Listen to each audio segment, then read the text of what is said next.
Indonesia, Mbak Aswinawati, yang saya hormati, Women Smart Jember, Mbak Nova Wulandari, serta para hadirin yang berbahagia. Marilah kita panjatkan puji syukur atas kehadirat Allah Subhanahu wa Ta'ala yang telah melimpahkan rahmat dan karunia-Nya kepada kita semua. Salawat serta salam tetap tercurahkan kepada baginda Rasulullah SAW, sehingga kita dapat berkumpul bersama-sama dalam acara diskusi virtual miskonsepsi rancangan undang-undang penghapusan kekerasan seksual, cek faktanya. Hadirin yang berbahagia, adapun susunan acara pada malam hari ini sebagai berikut. Yang pertama, pembukaan.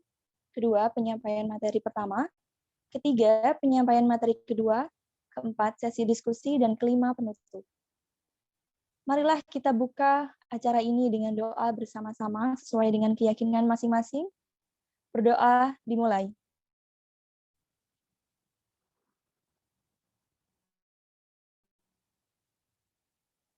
Selesai. Terima kasih. Acara selanjutnya penyampaian materi. Untuk penyampaian materi ini terdapat beberapa ketentuan. Yang pertama, pembicara kami beri waktu untuk penyampaian materi sekitar 40 menit. Selama pembicara menyampaikan materi, tidak ada interupsi. Setelah dua pembicara menyampaikan materinya, maka akan dibuka sesi tanya-jawab. Demikian peraturan yang akan digunakan dalam diskusi malam ini. Penyampaian materi pertama oleh Mbak Nova Wulandari. Nah, sebelum itu saya bacakan terlebih dahulu kurikulum vitae dari Mbak Nova Wulandari.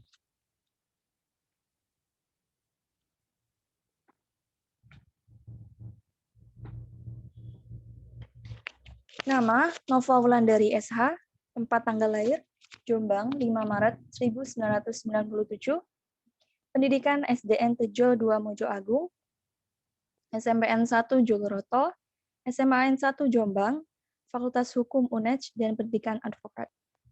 Untuk pengalaman organisasi, tahun 2018, Vice Director External Affairs Asian Law Student Association Universitas Jember. Tahun 2019 menjadi founder Perempuan Bicara. Tahun 2020 menjadi sekretaris Women March Jember. Tahun 2020 menjadi pendamping korban kekerasan WCC Jombang.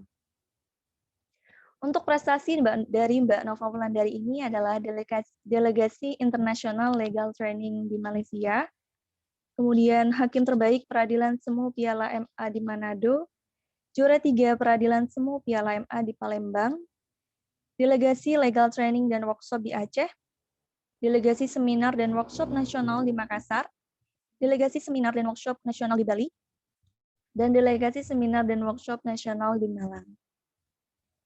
Itulah kurikulum vitae dari pemateri yang pertama. Baik, kepada Mbak Nova Wulandari dipersilahkan. Tes, teman-teman, ini suara saya kedengeran nggak? Soalnya di sini juga lagi azan. Kedengeran kok, Mbak. Sebelumnya aku terima kasih. Ini di sini kan lagi azan. Ini mau dioper Mbak Asvin dulu atau tetap aku dulu nih? Soalnya aku di sini juga lagi bentrok sama azan. Jadi kayaknya suaraku jadi double ntar. Tapi kami jelas sih dengarnya. Mana? Masih jelas kok, Mbak. Oke, ya udah. Lanjut aja, Nov. Jelas kok suaramu. Oke. Sebelumnya aku mohon izin kepada Mbak Asvin untuk menyampaikan materi pertama, Mbak. Ini kali kedua sih aku satu forum sama Mbak Asvin. Yang pertama waktu itu di diskusi RUU PKS di tim substansi FPL, Mbak. Terus ini yang kedua kali. Teman-teman bisa bantu share screen.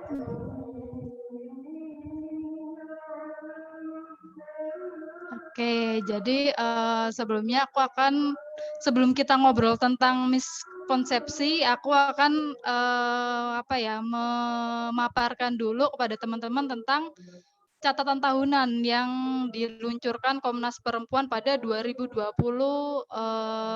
lalu. Next. Nah, ini jadi sebenarnya dari tahun 2012, waktu itu presidennya masih Bapak SBY ya, itu sudah menyatakan bahwa Indonesia sedang darurat kekerasan seksual. Ini dibuktikan dengan angka kekerasan yang terus meningkat setiap tahunnya. Bahkan selama 12 tahun terakhir, teman-teman, setidaknya hampir 8 kali lipat itu kenaikan angka kekerasan terhadap perempuan. Ini catatan tahunan yang diluncurkan Komnas Perempuan pada 2020 kemarin. Di tahun 2019 aja ada 431.471 kasus. Ini 2019 aja. Bayangin segini banyak. Di 2019 ini yang paling mendominasi adalah kekerasan terhadap perempuan di ranah personal. Jadi kalau di Komnas Perempuan ada beberapa ranah, ada ranah personal atau ranah privat, ada ranah publik, ada juga ranah negara. Jadi kalau ranah privat atau personal tuh kayak misal kekerasan terhadap istri, terus kekerasan terhadap anak, apalagi ya, kekerasan dalam pacaran atau KDP, atau kekerasan terhadap pekerja rumah tangga. Jadi yang apa ya, hubungan korban dengan pelakunya ini dekat, itu kekerasan di ranah personal. Dan kekerasan di ranah personal yang paling banyak dilaporkan ke Komnas Perempuan adalah incest. Incest ini hubungan sedara, kekerasan seksual yang dilakukan oleh sedara, ada hubungan sedara. Misalnya perkosaan terhadap anak yang dilakukan oleh ayah kandungnya atau ayah tirinya, itu incest, teman-teman. Bisa teman-teman bayangin. Jadi di ranah personal ini kan paling banyak dilaporkan. Kemudian yang kasus yang paling dominan dilaporkan adalah kasus incest. Incest kan berarti ayah memperkosa anak, itu termasuk incest. Jadi teman-teman bisa bayangin, di saat rumah seharusnya menjadi tempat yang aman untuk anak, justru sebaliknya, di rumah jadi tempat yang begitu mengerikan. Karena di data Komnas Perempuan ini, kasus yang paling banyak dilaporkan adalah perkosaan anak yang dilakukan oleh ayahnya atau incest. Terus ini datanya ini kan banyak banget ya teman-teman, kasus kekerasan terhadap perempuan ada 4.000 sekian itu. Tapi bukan berarti makin tahun makin banyak nih kasusnya, bukan kayak gitu. Karena aku percaya bahwa setiap tahun sebenarnya jumlah kasus kekerasan terhadap perempuan tuh selalu banyak. Ini kenapa angka ini meningkat, karena artinya adalah semakin banyak perempuan kemudian yang berani untuk melapor gitu. Jadi kalau bilang makin tahun nih makin banyak kekerasan, enggak, karena menurutku juga setiap tahun pasti ada kekerasan dan itu jumlahnya pasti banyak. Tetapi kenapa ini angkanya meningkat, karena semakin banyak perempuan yang berani melapor akhirnya. Tuh. Terus next, ini ada kekerasan berbasis cyber. Kalau teman-teman mungkin familiarnya KBGO ya, kekerasan berbasis gender online. Tapi di sini aku menyebutnya KBGS atau kekerasan berbasis gender cyber.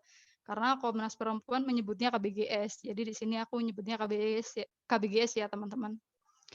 Di tahun 2018 nih ada sekitar 104 kasus KBGS, 2019-nya ada 407 kasus, meningkat lebih dari 2 kali lipat ya. Terus di tahun 2020 ada setidaknya 659 kasus KBGS.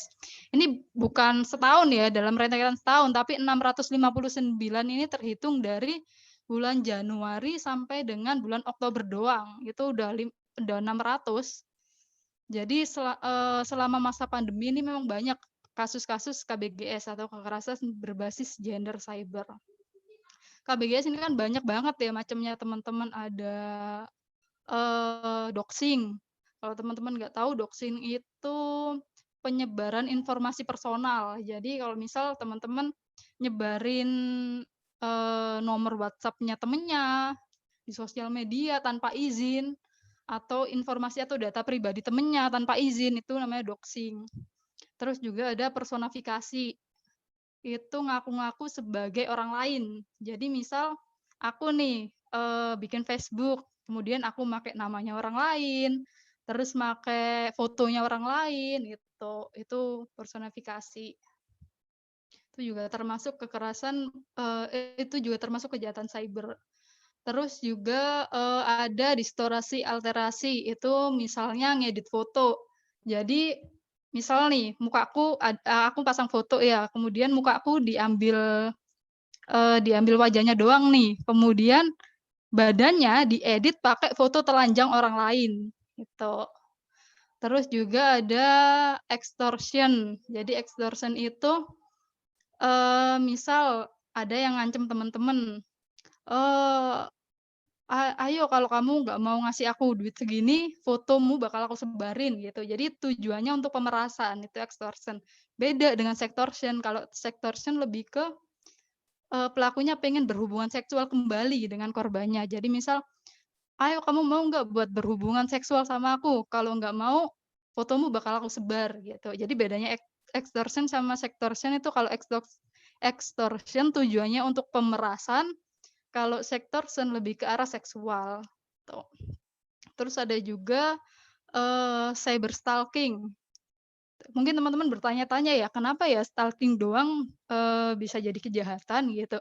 Tapi yang dimaksud cyber stalking di sini bukan yang stalking biasa, lebih ke apa ya, kayak misal masang GPS, terus menguntit, pokoknya yang membatasi ruang gerak gitu, cyber stalking. Jadi KBGS itu banyak banget macamnya teman-teman. Dari kasus yang dilaporkan ke Komnas Perempuan, yang paling banyak adalah kasus penyebaran konten intim tanpa persetujuan, atau sebagian orang mengenalnya dengan revenge porn gitu. Tapi aku yakin di sini aku sama Mbak Asvin sepakat sih bahwa kita nggak usah pakai istilah revenge porn, karena kalau revenge kan artinya balas dendam.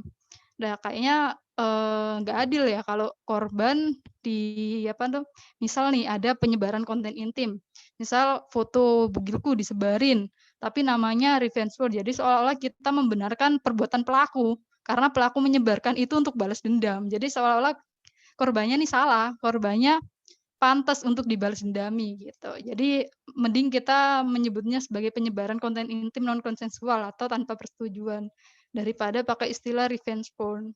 Tuh, next.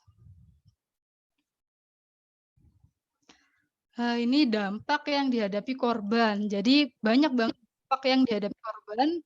Ada fisik.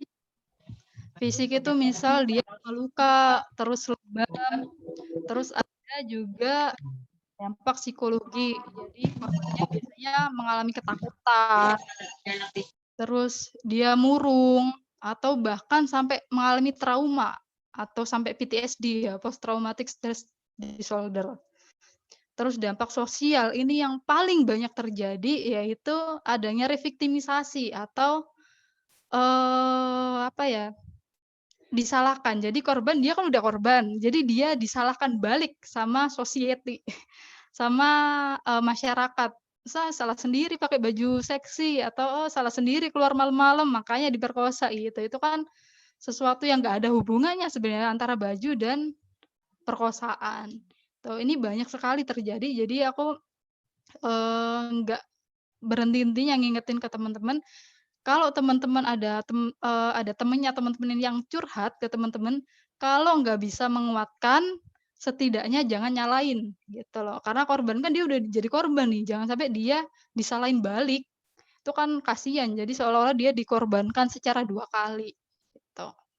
Terus ada juga dampak ekonomi. Kalau misal perempuannya hamil, dia kebanyakan seringkali dia akan dipecat dari pekerjaan.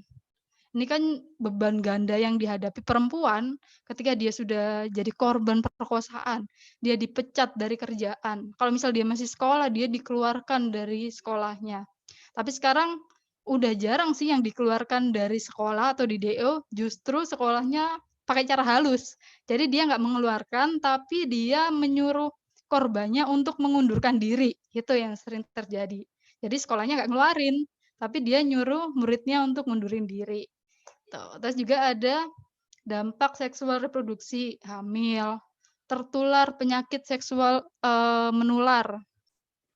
Ini juga banyak sih terjadi. Jadi beberapa waktu lalu aku juga nemuin kasus ada satu perempuan, dia di Jombang ya ini tempatnya, dia diperkosa oleh 9 orang. Kemudian dia juga tertular penyakit kelamin. Kebetulan waktu itu penyakitnya adalah jangkar ayam. Gitu. Ini kan miris sekali teman-teman. Udah korban, udah dibully sama masyarakat sekitar, sama tetangga-tangga. Oh, dia korban perkosaan nih. Oh, belum lagi nanti anaknya disebut anak haram. Gitu. Jadi banyak sekali beban yang harus dihadapi oleh korban. Jadi itu sih. Next. Nah, ini mengapa sih kita perlu RUU penghapusan kekerasan seksual? Karena kalau menurut Komnas Perempuan, dalam 1 hari aja ada setidaknya 35 perempuan menjadi korban kekerasan seksual. Terus juga adanya kekosongan hukum, sedangkan kekerasan seksual di Indonesia tuh makin banyak bentuknya, makin beragam. Di Indonesia, mohon dikoreksi kalau salah ya Mbak Aswin ya. Jadi kalau di Indonesia, setahuku di hukum kita sekarang cuma mengatur 2 bentuk kekerasan seksual, yaitu perkosaan dan pencabulan. Sementara zaman makin berkembang kan bentuknya makin banyak. Nah, yang lain ini belum diakomodir sama hukum kita, karena di Indonesia masih hanya mengatur perkosaan dan pencabulan. Gitu. Terus juga tidak adanya payung hukum untuk mengakomodir kebutuhan korban. Jadi kalau misal gini, di hukum kita sekarang, di hukum positif kita, perkosaan hanya didefinisikan sebagai masuknya penis ke vagina. Cuma itu. Padahal perkosaan tuh banyak banget bentuknya. Misalnya bisa dimasukin lewat mulut, dimasukin lewat anus, bisa dengan tangan, tanpa tangan, dan lain sebagainya. Dan itu nggak diakomodir di undang-undang kita. Karena undang-undang kita sekarang hanya mendefinisikan perkosaan sebagai masuknya penis ke vagina. Masuknya lain-lain itu belum diakomodir. Gitu. Terus KUHP menjamin hak tersangka bukan korban. KUHP ini hukum acara. Jadi selama ini di KUHP kita hanya banyak sekali mengatur tentang perlindungan terhadap tersangka atau pelaku daripada korban. Korban ketika di persidangan hanya diposisikan sebagai seseorang yang memberikan keterangan. Jadi setelah dia memberikan keterangan, entah di sidang kan biasanya dia ditanya-tanyain tuh, kok bisa kayak gini, dan sebagainya. Nah, setelah dia keluar dari ruang sidang, nggak ada tanggung jawab dari KUHP untuk menjamin gimana sih korban setelah keluar dari sidang, apakah traumanya akan kambuh dan lain sebagainya itu. Dan di RUU PKS ini mengatur tentang pemulihan korban. Terus juga kenapa RUU PKS perlu? Karena aparat penegak hukum diatur tentang bagaimana sih harusnya aparat penegak hukum. Terus ada pelatihan-pelatihan untuk aparat penegak hukum agar dia berperspektif gender. Karena banyak sekali juga kita temui bahwa APH atau aparat penegak hukum banyak yang belum berperspektif korban. Jadi ketika ada korban yang lapor, masih disalahin. Oh, kamu keluar jam berapa? Jam segini, oh pantas aja diperkosa, keluarnya malam sih, gitu-gitu. Masih banyak yang menyalahkan korban. Terus kekerasan seksual berakhir damai atau dikawinkan dengan pelaku. Ini juga masih sering terjadi. Kalau misalnya ada korban perkosaan, jalan pertanggungjawaban pelaku biasanya dengan menikahi korban. Terus juga baru-baru ini kalau teman-teman ngikutin Pak Mahfud MD itu juga mengeluarkan statement bahwa keadilan restoratif bisa didapat ketika korban dinikahkan dengan pelaku. Itu kan nggak masuk akal sih menurutku. Padahal bukan jalan keluar menikahkan korban dengan pelaku. Karena menurutku itu malah ujung-ujungnya jadi kayak kawin paksa. Justru ketika korban dinikahkan dengan pelaku akan muncul, akan berpotensi kekerasan keberulangan. Misalnya entah nanti kalau sudah jadi suami istri akan melakukan KDRT dan lain sebagainya. Jadi menurutku menikahkan korban dengan pelaku ini bukan solusi sih. Gitu. Karena belum tentu loh korbannya juga setuju untuk dinikahkan dengan pelaku. Biasanya orang tuanya nih yang minta. Oh, karena malu ya. Terus menganggap bahwa aib keluarga sehingga anaknya dinikahkan dengan pelaku tanpa persetujuan anaknya. Gitu. Ini kan termasuk kawin paksa karena yang bersangkutan belum tentu setuju. Gitu. Next. Nah, ini rancangan undang-undang penghapusan kekerasan seksual mengatur 9 jenis kekerasan seksual. Kalau sekarang di undang-undang kita hanya mengenal 2 macam kekerasan, yaitu perkosaan dan pencabulan. Di RUU kekerasan seksual ada 9, lebih banyak lagi. Kayak misal ada pelecehan seksual. Pelecehan seksual ini ada verbal dan non-verbal. Jadi kalau verbalnya misal catcalling, atau kalian tiba-tiba jalan di jalanan, terus tiba-tiba ada yang siul-siul gitu, catcalling. Itu termasuk pelecehan secara verbal.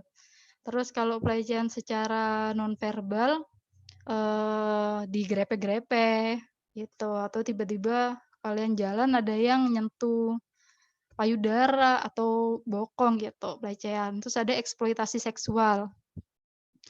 Eksploitasi seksual ini kalau sekarang kita kekosongan hukumnya itu adalah ketika ada perempuan dan laki-laki mereka pacaran, kemudian melakukan hubungan seksual dan yang perempuannya ini hamil, kalau misal perempuannya ini masih usia anak, dia enak bisa dilindungi sama Undang-Undang Perlindungan Anak. Tapi gimana kalau perempuan dan laki-lakinya ini sama-sama usia dewasa? Gitu nggak diakomodir di undang-undang kita. Jadi kalau sama-sama usia dewasa, terus yang ceweknya hamil, ya udah, yang cewek mau laporin nggak bisa, gitu. Karena nggak ada undang-undang yang ngatur itu. Nah, di RUU PKS ini juga diatur tentang eksploitasi seksual. Terus pemaksaan kontrasepsi, aku kira teman-teman juga udah paham.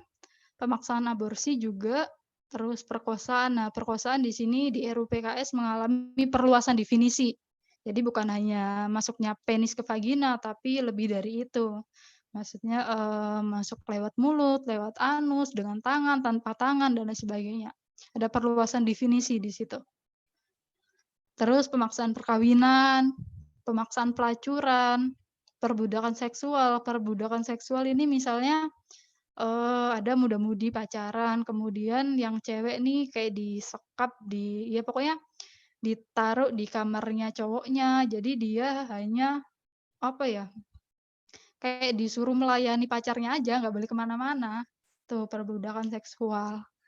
Terus penyiksaan seksual. Penyiksaan seksual ini misalnya ada cewek cowok lagi pacaran terus kegerbek. Terus setelah kegerbek itu diarak sama masyarakat kampung untuk keliling kampung dengan telanjang. Itu penyiksaan seksual. Jadi kalau misal ada RT atau perangkat desa ya, dia gerbek orang lagi berhubungan seksual atau gerbek orang yang lagi di kamar, belum tentu dia berhubungan seksual ya, tapi udah seuzon. Terus harus nyopot busananya, harus dikarak keliling kampung, itu dia bisa kena penyiksaan seksual. Tuh, next. Nah, ini beberapa miskonsepsi dari RUU penghapusan kekerasan seksual. RUU PKS dianggap sebagai RUU pro perempuan gitu. Padahal kalau teman-teman baca draftnya, dan aku yakin setiap undang-undang pasti bahasanya itu adalah setiap orang, bukan setiap perempuan. Jadi aku nggak tahu juga ya kenapa RUU PKS dianggap RUU pro perempuan. Padahal di bahasanya sendiri juga dia adalah setiap orang, bukan setiap perempuan. Jadi berlaku untuk semua jenis kelamin, bukan hanya perempuan. Karena RUU PKS ini melindungi bukan hanya perempuan, tapi juga laki-laki. Tuh, melindungi semua masyarakat. Atau mungkin bisa aja, kenapa RUU PKS ini dianggap sebagai RUU pro perempuan, karena kebanyakan, hampir 90% korban kekerasan seksual di Indonesia adalah perempuan, sehingga RUU ini dianggap sebagai RUU pro perempuan. Padahal sebenarnya dia juga melindungi semua jenis kelamin, bukan hanya perempuan gitu. Terus RUU PKS dianggap melegalkan zina. Gitu. Padahal sebenarnya kalau zina itu sudah diatur dalam KUHP, jadi aku kira nggak perlu lagi lah diatur dalam RUU PKS, karena RUU PKS ini kan lex spesialis atau undang-undang khusus. Gitu. Jadi aku kira udah nggak perlu lagi kita ngatur zina karena zina udah diatur dalam KUHP. Tapi bukan berarti kalau RUU PKS nggak ngatur zina bukan berarti melegalkan seks bebas, kan nggak gitu juga gitu. Terus dianggap melegalkan aborsi karena RUU PKS ini mengatur tentang pemaksaan aborsi. Terus logikanya orang-orang gini, berarti kalau nggak dipaksa boleh dong gitu. Jadi seolah-olah RUU PKS melegalkan aborsi, padahal kan nggak gitu. Padahal kan tentang aborsi sudah diatur dalam Undang-Undang Kesehatan, hanya tentang pemaksaan aborsi yang belum diatur, sehingga RUU PKS hanya mengatur pemaksaan aborsi. Gitu. Karena yang aborsi sudah diatur di Undang-Undang Kesehatan. Terus RUU PKS dianggap pro LGBT. Gitu. Aku nggak tahu sih kenapa orang-orang bisa menafsirkan gini, karena kalau aku lihat di draft RUU PKS juga kita nggak menyebutkan pro LGBT atau dan lain sebagainya. Justru RUU ini RUU ini nggak pandang bulu sih, dia nggak tebang pilih, dia melindungi siapapun korban kekerasan seksual, baik itu dia perempuan, baik itu dia laki-laki, baik dia orientasi seksualnya lesbi, gay, dan lain sebagainya, dia dilindungi oleh RUU PKS. Jadi siapapun yang menjadi korban kekerasan seksual dilindungi oleh RUU PKS. Bukan hanya perempuan atau laki-laki, jadi semua orang kita dilindungi oleh RUU PKS. Mungkin karena itu ya akhirnya disebut pro LGBT gitu. Padahal kan bukan itu maksudnya. Maksudnya ya siapapun yang menjadi korban bisa dilindungi oleh RUU PKS, baik dia orientasi seksualnya apapun. Terus RUU PKS dianggap bertentangan dengan Pancasila. Aku juga nggak paham kenapa orang-orang bisa menafsirkan kayak gini. Padahal justru RUU PKS ini menjawab sila kelima Pancasila, yaitu keadilan sosial bagi seluruh rakyat Indonesia. Karena dia melindungi siapapun korban kekerasan seksual. Bukan cuma melindungi salah satu gender, bukan cuma melindungi laki-laki misalnya, atau bukan cuma melindungi siapapun. Jadi siapapun di sini dilindungi oleh RUU PKS. Tuh, next. Ini pentingnya RUU PKS agar tidak ada lagi kasus di Tangerang. Jadi kalau teman-teman masih ingat, ada kasus dia beberapa tahun lalu ya, dia diperkosa kemudian dimasuki gagang cangkul. Itu kan miris banget. Jadi dia diperkosa oleh 3 orang, yang satu berhasil memasukkan penis ke vagina, yang 2 ini enggak. Jadi tapi ketiga-tiganya ini masuk ketiga-tiganya ini ikut memasukkan gagang cangkul ke tubuh korban. Jadi ketiga-tiganya karena korbannya meninggal, ketiga-tiganya kena pasal pembunuhan. Kemudian yang berhasil memasukkan penis ke vagina kena pasal berlapis, perkosaan dan perkosaan dan pembunuhan. Yang kedua kena pasal pembunuhan aja. Padahal kalau misal RUU PKS waktu itu sudah disahkan, mungkin ketiga-tiganya kena pasal berlapis semua, karena mereka sama-sama masukkan alat atau gagang cangkul ke vagina korban. Tuh. Kan ini ada kekosongan hukum juga.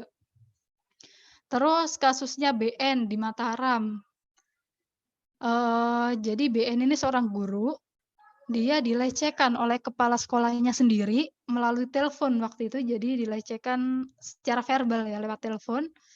Kemudian itu berlangsung selama 1 tahun atau berapa gitu, berlangsung lama.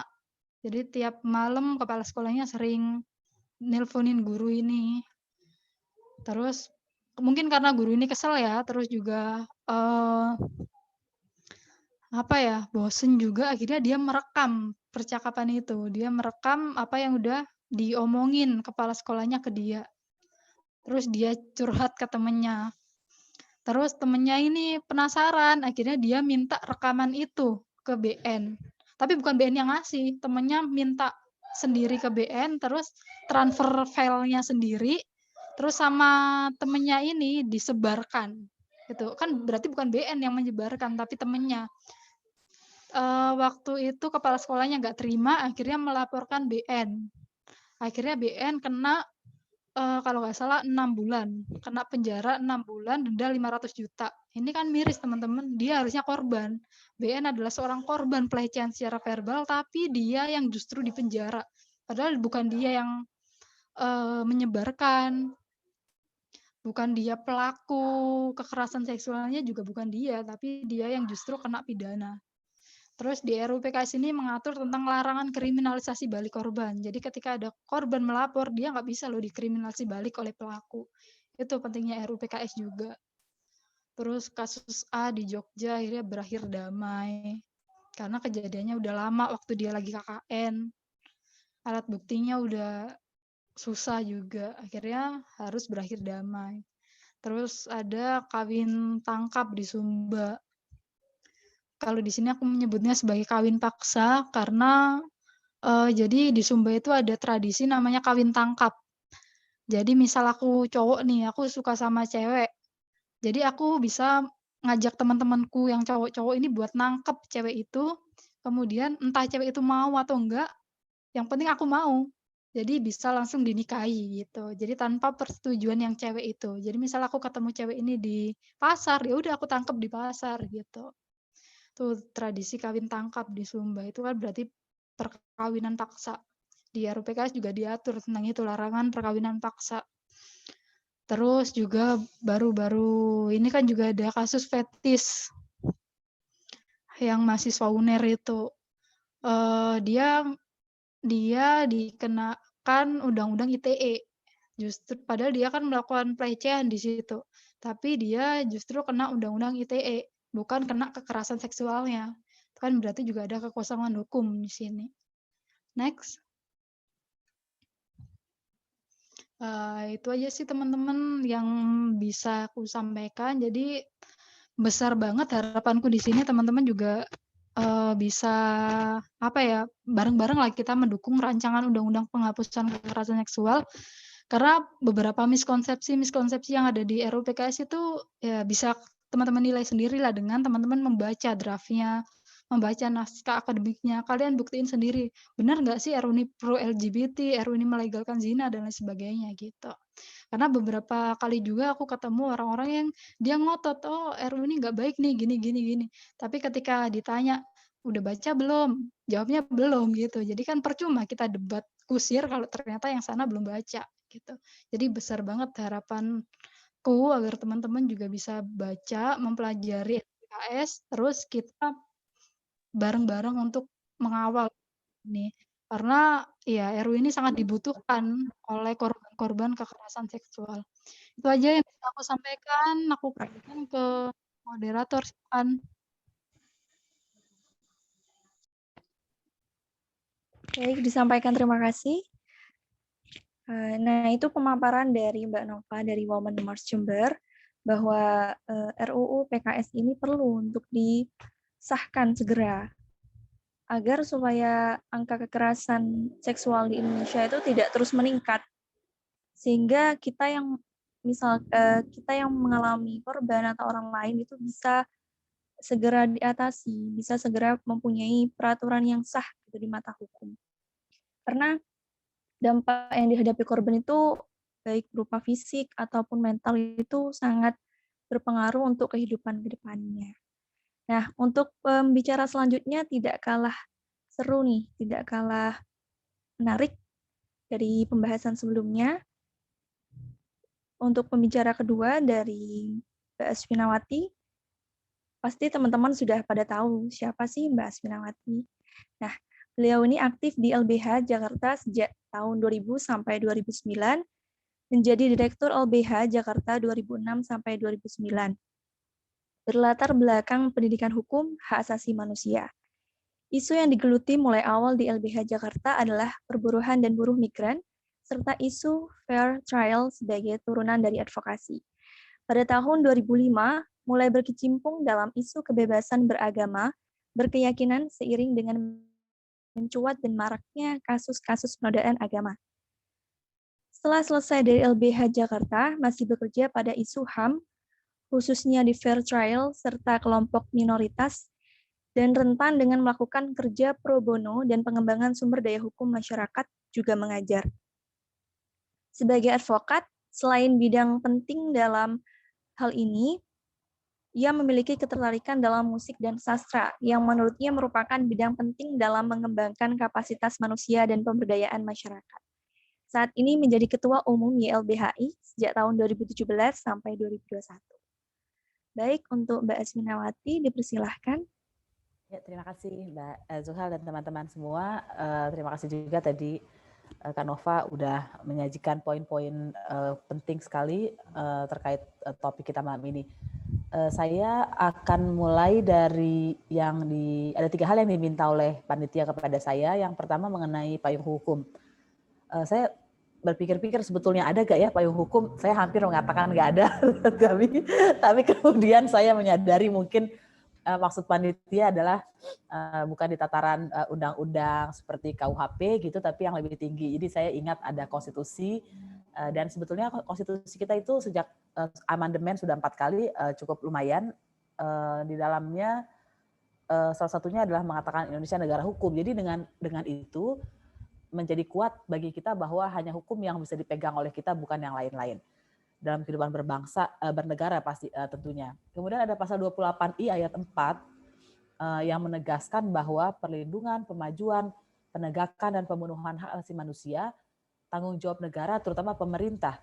Jadi bukan tanggung jawab rakyat gitu ya, bukan kewajiban rakyat. Pasal 28H ayat 2 ini juga penting sekali. Ini sebetulnya adalah konsep non-diskriminasi yang ada di CEDAW atau di Konvensi Penghapusan Segala Bentuk Diskriminasi Terhadap Perempuan, dan itu masuk di dalam konstitusi kita. Setiap orang berhak mendapat kemudahan dan perlakuan khusus untuk memperoleh kesempatan dan manfaat yang sama guna mencapai persamaan dan keadilan. Jadi zaman dulu kan apa yang dinamakan non-diskriminasi kalau ada perlakuan yang sama atau setara. Kemudian apa yang disebut setara adalah tidak membeda-bedakan. Nah, kemudian sejak Konvensi Penghapusan Segala Bentuk Diskriminasi Terhadap Perempuan, muncul konsep baru tentang non-diskriminasi. Non-diskriminasi adalah memperlakukan orang yang posisinya berbeda dengan secara berbeda. Tapi bukan agar mereka mendapat hak yang berbeda, tapi untuk mendapatkan hak yang sama. Jadi contohnya yang sederhana, kalau ada orang netra dengan yang bisa melihat, maka yang netra ini harus dikasih perlakuan khusus. Tidak bisa kedua-duanya dikasih buku yang sama. Yang netra ini harus dikasih buku dengan huruf Braille. Dengan itu baru dia bisa membaca. Kalau orang yang tidak bisa melihat dengan yang bisa melihat sama-sama diberikan buku yang sama, maka itu namanya diskriminasi. Gitu. Itu yang menarik. Padahal kan itu diperlakukan setara ya, diperlakukan sama, tapi dia justru menjadi diskriminasi. Jadi memberikan afirmasi itu adalah baru non-diskriminasi. Jadi kalau ada perempuan dan laki-laki yang selama ini dipinggirkan, perempuan dipinggirkan dalam budaya, dalam hukum, dalam politik, dan diberikan hak yang sama, itu namanya diskriminasi. Itu ada di dalam CEDAW dan juga ada di dalam 28H ayat 2. Non-diskriminasi adalah memberikan perlakuan khusus dan kemudahan agar kesempatan dan manfaatnya sama. Jadi bukan cuma kesempatannya sama, semua diberikan kesempatan yang sama kok. Salah kamu sendiri kalau ujungnya kamu nggak dapet, gitu. Bukan begitu. Tapi manfaatnya juga harus sama. Kemudian pasal 28I ayat 5 mengatakan bahwa untuk menegakkan dan melindungi hak asasi manusia, maka pelaksanaan hak asasi manusia itu dijamin, diatur dan dituangkan dalam peraturan perundang-undangan. Nah, jadi Indonesia ini jalan yang dipilih oleh negara Indonesia, ditulis di dalam konstitusinya, dan ini penting sekali nanti dalam pembicaraan kita ke depan. Payung hukum yang lain saya pikir adalah konvensi, saya minta maaf salah tulis, Konvensi Penghapusan Segala Bentuk Diskriminasi Terhadap Perempuan yang tadi saya sudah katakan. Indonesia tahun 84 sudah menjadikan ini hukum Indonesia, jadi cukup dini. Bandingkan misalnya Kovenan Hak Ekonomi Sosial Budaya itu baru menjadi hukum Indonesia pada tahun 2005, Kovenan Hak Sipol baru menjadi hukum Indonesia tahun 2005, tapi sayangnya penerapannya jauh sekali ya, dari tahun 84 sampai sekarang kita masih melihat diskriminasi di mana-mana. Dan lebih dari itu, ini tadi yang saya katakan ya, kewajiban non-diskriminasi di dalam Kovenan Hak Ekonomi Sosial Budaya adalah menjamin hak yang sama. Kemudian Kovenan Hak Sipil dan Politik juga begitu. Tapi di dalam pasal 4 CEDAW dikatakan non-diskriminasi adalah pemberlakuan kebijakan khusus sementara atau temporary special measures. Kenapa sementara? Karena kalau sudah setara ya perlakuan khususnya dihapus, dihilangkan. Jadi kenapa dia harus diberlakukan secara sementara? Untuk mempercepat kesetaraan de facto. Kemudian di dalam CEDAW saya mau memberikan beberapa ayat.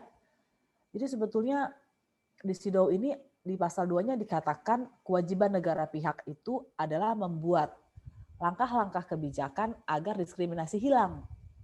Gitu.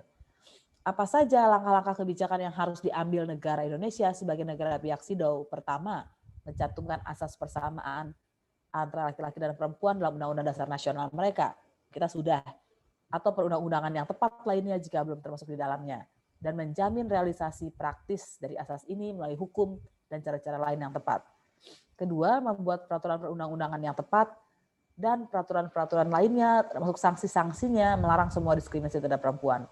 Kita bisa berpikir apakah kalau ada yang melakukan diskriminasi terhadap perempuan sudah ada sanksinya semua? Saya pikir enggak terjadi ini ya. Kemudian meskipun ada hanya di beberapa undang-undang saja, menegakkan perlindungan hukum terhadap hak-hak perempuan atas dasar yang sama dengan kaum laki-laki dan menjamin melalui pengadilan nasional yang kompeten dan badan-badan pemerintah lainnya, misalnya Ombudsman, Komnas HAM, Komnas Perempuan, perlindungan kaum perempuan yang efektif terhadap segala bentuk diskriminasi. Dan kawan-kawan, menurut Komite Penghapusan Segala Bentuk Diskriminasi Terhadap Perempuan di PBB, kekerasan adalah bagian dari diskriminasi karena dia berakar dari diskriminasi. Nah, karena itu bagaimana mungkin ada penegakan perlindungan hukum kalau hukumnya tidak cukup melindungi gitu ya. Jadi di level yang ketiga ini pun Indonesia sebagai negara pihak masih mengabaikan kewajibannya. Kemudian di D, tidak melakukan suatu tindakan atau praktik diskriminasi terhadap perempuan dan untuk menjamin bahwa pejabat-pejabat pemerintah dan lembaga-lembaga negara bertindak sesuai dengan kewajiban tersebut. Jadi polisi, jaksa, hakim itu tidak boleh mendiskriminasi perempuan. Gitu maksudnya. Dan mendiskriminasi kasus-kasus perempuan. Kemudian membuat peraturan-peraturan yang tepat, termasuk pembuatan undang-undang untuk mengubah dan menghapus undang-undang, peraturan-peraturan, kebiasaan, dan praktik-praktik yang diskriminatif terhadap perempuan. Jadi tadi diceritakan oleh narasumber pertama kita, ada kawin lari dan lain-lain gitu ya. Ini kalau dalam praktik-praktik budaya ada yang mendiskriminasi perempuan, menimbulkan kekerasan terhadap perempuan, maka harusnya ada peraturan yang tepat agar praktik-praktik itu hilang. Dan apabila ada ketentuan pidana yang diskriminatif, harusnya dicabut. Apakah ini ada? Banyak. Salah satunya undang-undang pornografi gitu. Karena itu kalau kita lihat kasusnya dan termasuk undang-undang ITE tadi, banyak korban justru dijadikan pelaku oleh pengadilan, oleh negara ya, oleh penegakan hukum. Pertanyaan yang kedua adalah sebetulnya udah ada tidak sih aturan-aturan yang lebih praktis gitu ya di Indonesia? Nah, saya mau menunjukkan ini sekaligus untuk menunjukkan kekosongan hukumnya. Dan untungnya tadi narasumber pertama sudah menunjukkan ada beragam tindak pidana, genusnya ada 9, tapi kan ada ayat-ayatnya lagi. Nah, di dalam KUHP betul ada perkosaan, pencabulan, dan satu lagi adalah persetubuhan dengan kategori tertentu. Contohnya adalah pasal 288 KUHP. Barang siapa dalam perkawinan bersetubuh dengan seorang wanita yang diketahuinya atau sepatutnya harus diduga bahwa belum waktunya untuk dikawin, gitu ya. Apabila mengakibatkan luka-luka, diancam penjara paling lama 4 tahun. Jika luka berat 8 tahun, jika mengakibatkan mati 12 tahun. Kemudian di luar KUHP sebetulnya ada undang-undang PKDRT, minta maaf kurang T, itu penghapusan kekerasan dalam rumah tangga, kemudian undang-undang pemberantasan tindak pidana perdagangan orang, dan undang-undang perlindungan anak. Tapi kita ketahui bahwa PKDRT itu subjeknya limit terbatas, yaitu dia hanya untuk orang-orang anggota keluarga atau yang hidup di rumah gitu ya. Kemudian sedangkan undang-undang pemberantasan tindak pidana perdagangan orang kata kuncinya ada 2. Satu, harus ada proses penempatan, pemindahan, dan lain-lain, dan harus ada unsur eksploitasi. Sedangkan undang-undang perlindungan anak ya khusus untuk anak gitu. Nah, sekarang mengenai kekosongan hukum, bagian yang terakhir dari tugas saya. Nah, saya mau menunjukkan bahwa kekosongan hukum itu tidak sederhana yang kita pikir. Ada banyak lapisan apa yang disebut sebagai kekosongan hukum. Satu, dia tidak mengatur sama sekali, jelas itu ya. Yang kedua, mengatur tapi tidak persis atau tidak mengakomodir pengalaman korban, misal penyiksaan kemudian menjadi penganiayaan. Kenapa itu tidak sama persis? Karena penyiksaan itu harusnya dilakukan oleh aparat negara atau dibiarkan aparat negara atau disuruh oleh aparat negara, diprovokasi oleh aparat negara gitu ya. Saya tadi yang bagian yang kedua ada yang disebutkan tadi yang misalnya dilakukan oleh publik. Nah, sedangkan penganiayaan kan oleh orang. Apakah perkosaan oleh orang gitu ya di halte atau di terminal dengan perkosaan oleh sipir penjara kepada tahanan perempuan itu sama? Pasti tidak sama. Karena di dalam kasus yang kedua, yang melakukan adalah orang yang harusnya menjaga si tahanan perempuan. Karena sipir tugasnya menjaga tahanan dan dia punya akses yang luar biasa kepada tahanan itu. Dan tahanan itu tidak punya keleluasaan. Asumsinya begitu ya, meskipun dalam kasus-kasus kekerasan terhadap perempuan, korban juga tidak punya keleluasaan. Tapi strukturnya lebih jelas, lebih penguasaannya lebih jelas dalam contoh yang kedua ketika pelakunya adalah aparat negara. Kekosongan hukum juga adalah ketika hukuman dirasa korban tidak adil. Misalnya perkosaan 12 tahun. Gitu. Kemudian pengaturan tidak komprehensif. Misal tidak ada pemulihan bagi korban. Betul pelakunya dihukum, tapi sesudahnya apa? Apa yang didapat korban? Tidak ada. Bahkan seringkali korban mengalami trauma yang berkali-kali lipat berulang-ulang ketika proses peradilan itu. Dan dia tidak mendapatkan pemulihan, tidak dapat apapun. Dari proses itu tidak ada yang berubah dari kondisi korban setelah pelaku dihukum. Nah, ini adalah contoh-contoh kekosongan hukum ya. Ini adalah cerita di kantor polisi. Jadi pada suatu ketika ada rilis dari pemantau polisi bahwa banyak sekali pelecehan kepada perempuan. Misalnya pada bulan Februari 2013, seorang Bribka di Sultra memperkosa tahanan narkoba. Ini yang saya katakan tadi, penjaga tahanan menolak pelaku untuk masuk sel, tapi akhirnya mengizinkan, akhirnya itu mengizinkan karena pangkat pelaku lebih tinggi, gitu. Dan akhirnya dia mengalami pemerkosaan 2 kali karena akses itu, gitu. Kemudian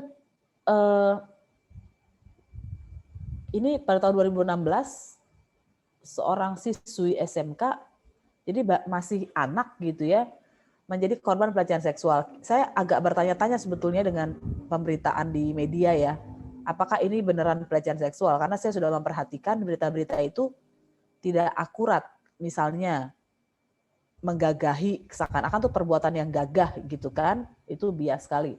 Kemudian pelecehan seksual, padahal itu adalah perkosaan. Kemudian saya temukan dalam berita yang lain. Pencabulan, padahal itu adalah perkosaan gitu ya. Jadi ada masalah. Jadi kita harus hati-hati kalau membaca berita tentang kekerasan terhadap perempuan, khususnya kekerasan seksual. Nah, jadi Polantas ini melakukan razia dan teman lakinya ditilang dan korban kemudian dipaksa untuk berhubungan intim sebagai ganti damai tilang. Juga ada di tahun 2015 bersama 3 temannya seorang brigadir memperkosa seorang perempuan dan dia memrekayasa kasus sehingga terjadi kriminalisasi dan caranya dengan memfitnah korban dan mengatakannya sebagai bandar narkoba sehingga dia kemudian bisa mungkin menahan, memperkosa dan merampok harta benda korban. Jadi ini yang saya katakan tadi, ini tidak bisa dilakukan oleh orang biasa kan gitu. Kemudian ada juga seorang perempuan yang ditahan dan mengalami kekerasan seksual. Juga ada soal, mungkin teman-teman masih ingat bahwa ada soal peristiwa tabrakan gitu dan pelakunya ketika diamankan terlihat setengah bugil, tidak sadarkan diri, mabuk, Reseng atau tidak sadarkan diri, dan kemudian petugas polsek setempat mengabadikan pose itu. Dan kemudian fotonya tersebar. Ini kan sangat keterlaluan ya. Dan itu tidak mungkin bisa dilakukan oleh masyarakat biasa. Ada kasus yang lain bahwa seorang ibu dipaksa ikut ke suatu polsek yang gara-gara suaminya sebetulnya yang dituduh melakukan penggelapan, meskipun dia tidak terlibat si istrinya ini. Kemudian saat malam dia disuruh tidur di ruang penyidik, dikunci dari luar. Namun pada tengah malam petugas piket tiba-tiba masuk ke ruangan tersebut dan menawarkan jaket. Saat ia menolak malah disambut dengan aksi paksa, mengenakan jaket dan kemudian meremas dada ibu ini. Dan malah kemudian diikuti dengan perkataan mesum dan memaksa melihat kemaluan si Aibtu ini yang terangsang. Nah jadi kalau kita lihat kasus-kasus ini, maka orang di kantor polisi dikunci dari luar, gitu ya. Dan dia pasti tidak bisa dengan mudah, bukan tidak mungkin dengan mudah, dia tidak mungkin menolak, atau kemungkinan dia menghindar dari peristiwa ini itu sangat kecil karena kuncinya dipegang dari polisi itu. Nah jadi ini adalah salah satu contoh saja kekosongan hukum. Kalau pelakunya adalah aparat penegak hukum, bagaimana? Kemudian kalau aparat penegak hukum melakukannya dalam kapasitas sebagai penyidik, itu bagaimana? Itu tidak ada kan di KUHP gitu. Semua akan masuk kalau ada perkosaan ya semua perkosaan. Nah, yang terakhir sebetulnya kekosongan hukum ini juga bisa dilihat dari hukum acara kita. Tadi sudah dijelaskan bahwa kitab undang-undang hukum acara pidana kita itu lebih berat kepada hak-hak tersangka karena pada waktu itu hukum acaranya sangat parah gitu ya. Tapi ada yang dilupakan, yaitu betul hak korban.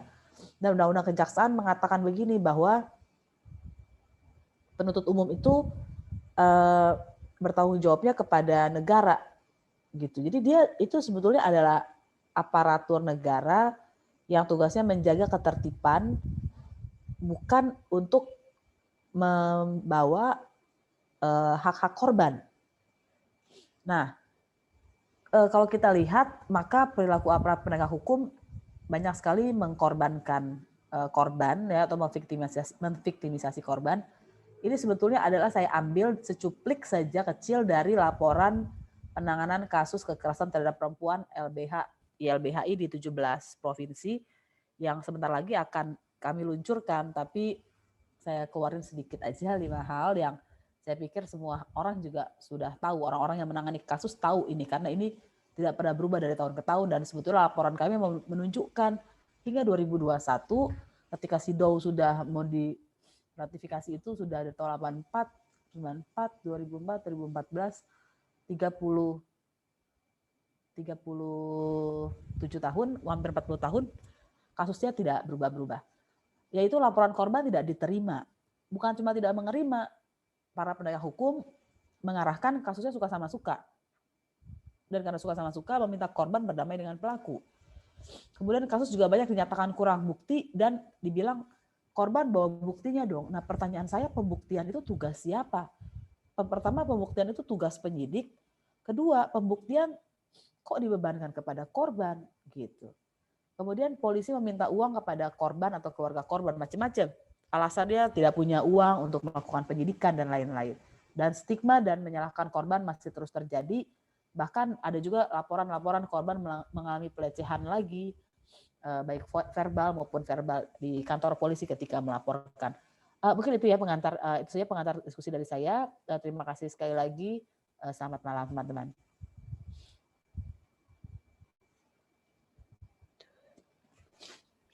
Baik, disampaikan terima kasih.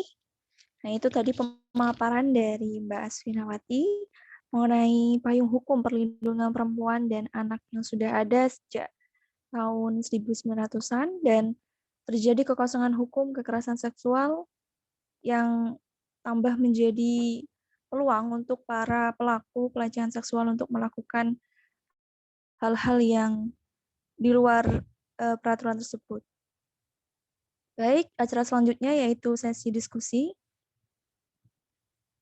Untuk sesi tanya jawab, teman-teman atau para audien bisa ketik pertanyaan di room chat ini ya, teman-teman. Untuk pertanyaan pertama sudah ada dari, halo Kak, aku mau nanya nih, kan kata kakak berpura-pura jadi orang lain kan termasuk kekerasan ya? Apakah role play juga termasuk? Ini untuk pembicara pertama dari Mbak Nova. Bisa dipahami pertanyaannya, Mbak? Halo. Ya, Mbak. Mungkin ini yang dimaksud yang itu tadi ya. Jadi yang sejauh aku tahu sih, kok kayaknya itu ya. Udah. Jadi yang sejauh aku tahu sih, ini biasanya ada pelaku yang dia memanfaatkan apa ya, entah fotonya orang atau data pribadinya orang untuk tujuan yang nggak baik. Jadi entah tujuannya itu untuk penipuan atau pencemaran nama baik biasanya, atau apa ya, pemerasan dan lain sebagainya, itu masuk ke KBGS atau kekerasan berbasis gender cyber. Tapi aku mau tanya ke Mbak Asvin. Mbak, kalau dia misal nih ada idola, terus dia memakai foto, misal ada orang dia memakai foto idolanya, tapi nggak dibuat ngapa-ngapain, itu termasuk KBGS nggak Mbak Asvin? Kalau cuma memasang identitas orang lain tapi nggak digunakan untuk kejahatan. Ya seharusnya enggak ya, kecuali kalau dia kemudian lebih jauh menggunakannya untuk menipu gitu ya, seolah-olah dia si idolanya gitu. Jadi mungkin itu bisa menjawab ya, siapa tadi yang nanya. Itu. Jadi kalau memang tujuannya untuk kejahatan, dia termasuk KBGS, kekerasan berbasis cyber. Oke. Untuk pertanyaan selanjutnya, ini buat Mbak Nova tetap. Itu, halo Kak, aku Mareta mau tanya. Pertanyaanku nggak jauh beda sama kakak sebelumnya. Aku mau tanya kalau misal nih, ada fans yang suka bikin cerita untuk usia 18 tahun ke atas kepada idolanya itu. Apalagi yang misgendering atau diubah orientasi seksualnya gitu. Walaupun kata mereka itu cuma halu-haluan aja gitu, Kak. Bisakah hal tersebut disebut pelecehan seksual? Silakan, Mbak Nova. Ini nyambung sama yang pertanyaan tadi nggak sih? Kalau misal ada orang yang dia menggunakan data pribadi fans-nya untuk entah foto dan lain sebagainya gitu. Tapi nggak ada yang di itu kan, maksudnya dia nggak melakukan kejahatan kan di sini. Orientasi seksualnya dirubah. Jenis kelaminnya dirubah gitu ya? Iya, Mbak, orientasi seksualnya diubah. Oke. Kayaknya ini lebih tepatnya kalau dijawab sama Mbak Asvin untuk dari segi hukumnya, Mbak. Ini gimana kalau misal orientasi seksualnya dirubah? Iya, pertama ini memang kalau kita mau akurat pasti harus lihat segala macam ini ya kasusnya. Tapi kan pertanyaannya kalau orientasinya diubah kenapa? Kecuali kalau orang tidak terima dan tersinggung gitu. Tapi kan kalau tersinggung itu bukan persoalan pelecehan seksual gitu. Nah, yang kedua sebetulnya dalam tradisi ilmu terutama kayak postmodern, mereka sering tuh mengganti tokoh. Tokohnya tiba-tiba jadi perempuan, tadi laki-laki, mereka tafsirkan bahwa itu perempuan, bahkan ada yang misalnya menulis ya tradisi-tradisi keagamaan, mereka ganti tokoh-tokohnya jadi perempuan untuk mengatakan yang kemarin itu tuh bias gitu ya. Jadi itu bisa dilihat sebagai kerja-kerja intelektual juga begitu gitu. Jadi menurut saya memang kita harus hati-hati di antara tegangan di antara pelecehan seksual tapi juga kebebasan untuk berekspresi gitu ya, berkreasi. Semoga menjawab ya.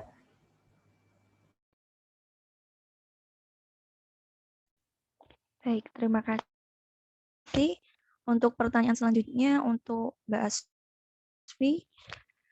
Halo Kak, aku Izul ingin bertanya, jika sebuah perilaku seksual yang dilakukan dengan fetis atau dengan cara yang tidak biasa, tapi dilakukan secara konsensual, lalu setelah pasangannya berpisah.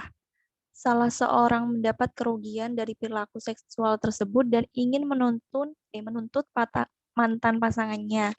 Apakah RUU PKS dapat mengakomodir tuntutannya? Mengingat saat perilaku tersebut dilakukan secara konsensual. Terima kasih. Boleh dijawab, Mbak Asvin? Ya, ini pertanyaannya sulit juga ya. Jadi memang yang diatur di dalam RUU ini adalah, seingat saya, adalah tindak pidana. Tindak pidana itu ada 2 kategori ya. Satu soal konsen, dan satu lagi yang kategori tertentu sehingga konsen tidak diperlukan. Yang konsen itu adalah tadi kalau dia sudah setuju dan persetujuannya tidak dibuat di bawah tekanan dan lain-lain, maka ya tidak ada kasus. Yang kedua, untuk orang-orang dengan atau perbuatan kategori tertentu, konsen tidak diperlukan. Misalnya apa? Dengan orang yang pingsan, orang yang mabuk, tidak sadar, gitu ya. Itu bahkan sudah ada di KUHP. Dengan anak, meskipun anak setuju, itu tetap tindak pidana kan. Kemudian dengan orang-orang yang tidak bisa memberikan persetujuan lah, seperti misalnya disabilitas mental atau disabilitas psikologis yang sedang mengalami serangan gitu. Nah, tidak perlu dibuktikan konsennya ya karena orang-orang tersebut sedang tidak bisa atau tidak bisa memberikan konsen. Demikian. Aku mau nambahin, moderator. Baik, silakan, Mbak. Ini terjadi banyak kasus juga sih ketika seseorang itu dianggapnya suka sama suka, padahal kalau kita telusuri lebih dalam, ketika dia ditanya secara apa ya, 4 mata ya, sebenarnya kenapa sih kamu bisa melakukan hubungan seksual dengan pacarnya biasanya? Biasanya ada unsur kayak paksaan dari pasangannya atau janji-janji manis gitu, atau misal bujuk rayu. Pokoknya, karena aku dijanjiin nikah, Mbak, gini. Jadi sehingga dia mengiyakan itu dengan apa ya, bukan karena dia emang suka, kebanyakan memang karena adanya iming-iming yang dihadapi oleh perempuan. Misal janji-janji dinikahin dan lain sebagainya. Itu kemudian banyak perempuan yang dia harus terpaksa mengiyakan karena ada manipulasi tadi itu di belakangnya. Tuh. Terus juga ngomongin konsensual ini nyambung ke penyebaran konten intim. Jadi misal nih ada perempuan dan laki-laki ketika dia saling menyebarkan foto untuk dinikmati secara pribadi itu dilakukan secara konsensual. Itu dilakukan secara ya emang mereka sama-sama setuju untuk mengekspresikan seksualnya melalui kirim-kiriman foto. Tapi ketika salah satunya sudah menyebarkan, ini kan berarti ada yang melanggar hak privasi orang lain. Kebanyakan di masyarakat juga menganggapnya gini, "Oh, itu udah risiko fotonya disebarkan, salah sendiri mau kirim-kiriman foto," gitu. Itu banyak terjadi di masyarakat. Jadi seolah-olah menyalahkan korbannya. Padahal mereka selama kirim-kiriman foto itu udah setuju, udah saling setuju, udah secara konsensual, "Ya udah aku mau ngirim cuma buat kamu, kamu ngirim cuma buat aku," udah itu. Tapi setelah yang salah satu menyebarkan foto, berarti salah satunya sudah melanggar privasi. Tuh, itu yang dipermasalahkan ya. Jadi penyebaran kontennya harusnya yang dipermasalahkan, bukan saling kirim-kirimannya, karena saling kirim-kirimannya udah konsensual, gitu. Udah. Baik, Mbak. Terima kasih. Ini untuk pertanyaan lagi untuk Mbak Asvin. Tadi katanya eksploitasi seksual emang bisa buat ngelaporin pacar. Pada seksual itu konsen, Kak. Terima kasih.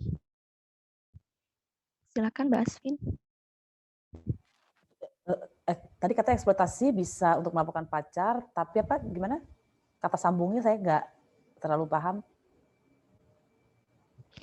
Katanya eksploitasi seksual emang bisa buat ngelaporin pacar gitu. Itu pertanyaan gitu loh, Mbak. Padahal pas berhubungan seksual itu konsen gitu. Ya. Iya. Saya pikir ini kaitannya dengan tadi ya penjelasan sebelumnya bahwa konsen oleh Nova tadi ya, bahwa konsen itu kan harus utuh. Sebetulnya ada sebuah jurnal yang ditulis oleh akademisi di luar ya, saya lupa di Amerika gitu, dan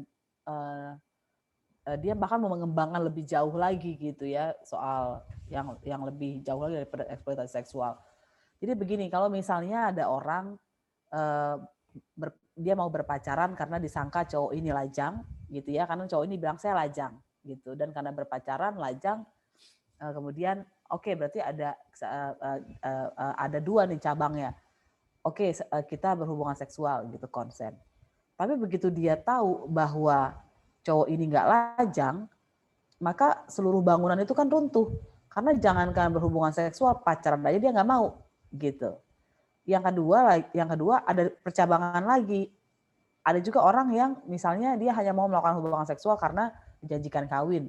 Dan karena dia pikir ini lajang, mungkin kawin. Nah begitu dia tidak lajang, ya otomatis itu nggak bisa jadi konsen lagi. Konsennya dibuat di atas kebohongan gitu. Jadi seperti misalnya perjanjian dibuat di atas surat palsu atau sesuatu yang palsu, ya nggak ada. Itu namanya juga palsu. Makanya pemalsuan gitu ya. Nah tadi pasal-pasal RUU PKS-nya udah ditujukan mungkin ya tadi sebagai oleh Nova seingat saya, supaya kita punya imajinasi lebih konkret apa itu eksploitasi seksual. Jadi saya nggak perlu tunjukin lagi. Makasih. Terima kasih Mbak Asvin. Nah, untuk teman-teman yang ingin bertanya langsung, bisa unmute suaranya, atau bisa raise hand terlebih dahulu. Oke, dari Mas Harjul Jushar, silahkan. Iya, baik. Oke. Terima kasih kesempatannya Mbak Zukal ya. Ya sebelumnya perkenalkan saya Izul dari Bandung. Terima kasih atas penjelasannya Mbak Nova dan Mbak Asfi. Yang ingin saya tanyakan adalah, ya saya melihat RUU PKS ini udah panjang banget ya. Kalau nggak salah dari ya 2017 atau 2016. Ya pokoknya selama itulah. Dan saya juga melihat kok ini nggak selesai-selesai, padahal memang urgensinya kan ada ya tadi seperti disampaikan. Nah, yang menjadi pertanyaan saya adalah, dengan adanya kedua kubu, sekarang ada yang pro, ada yang kontra. Yang pro ada alasannya, yang kontra juga ada alasannya sendiri. Apakah ada kemungkinan jika mengakomodir kedua pendapat ke dalam satu draft, dalam artian kita mencari titik tengah, yang pro maunya apa, yang kontra maunya apa, kemudian menjadi sebuah RUU yang memang tujuannya itu untuk memberantas kekerasan seksual pada semuanya ya, pada semua manusia. Nah, kira-kira apakah ada kemungkinan kayak gitu? Kalau misalnya ada, bagaimana? Kalau misalnya tidak juga, kenapa tidak bisa? Kurang lebih sih kayak gitu aja. Terima kasih.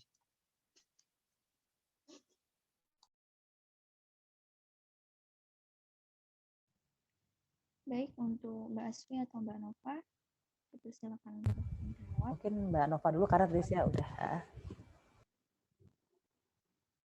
Oke. Sebenarnya untuk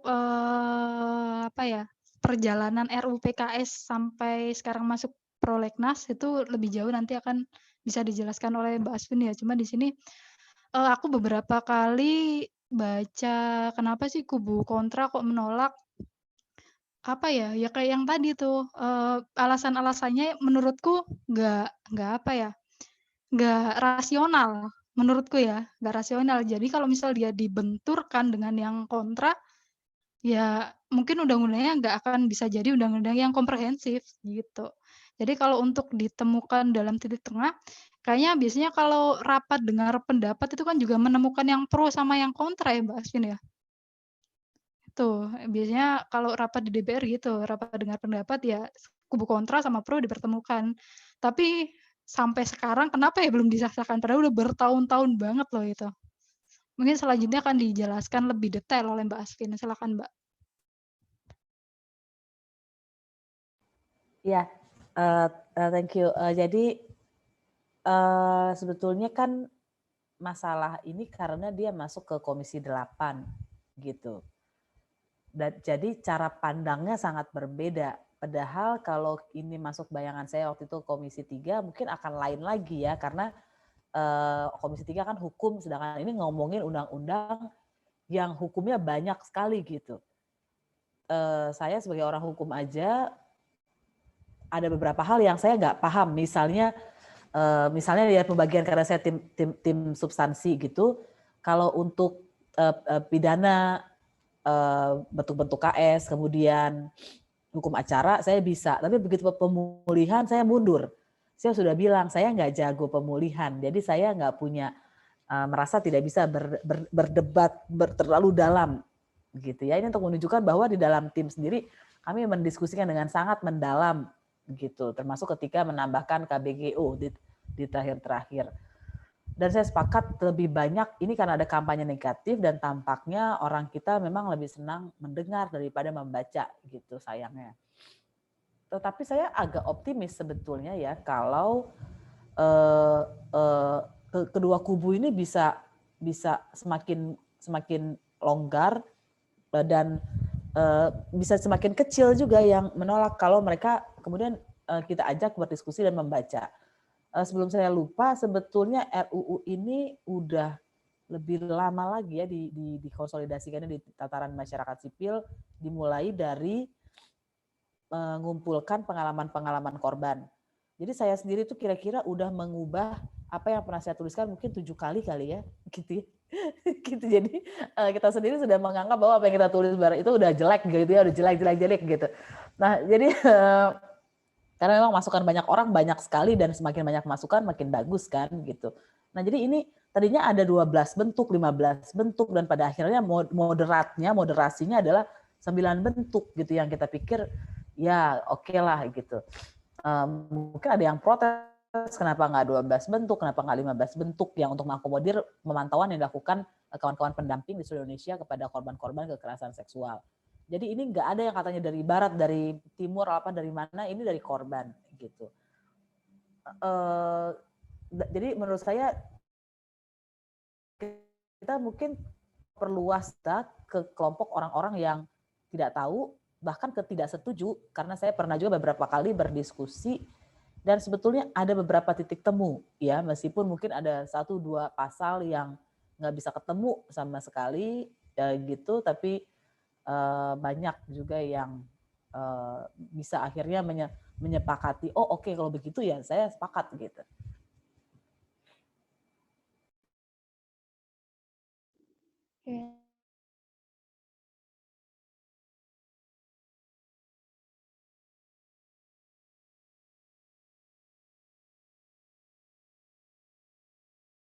Oke. Selamat malam semuanya.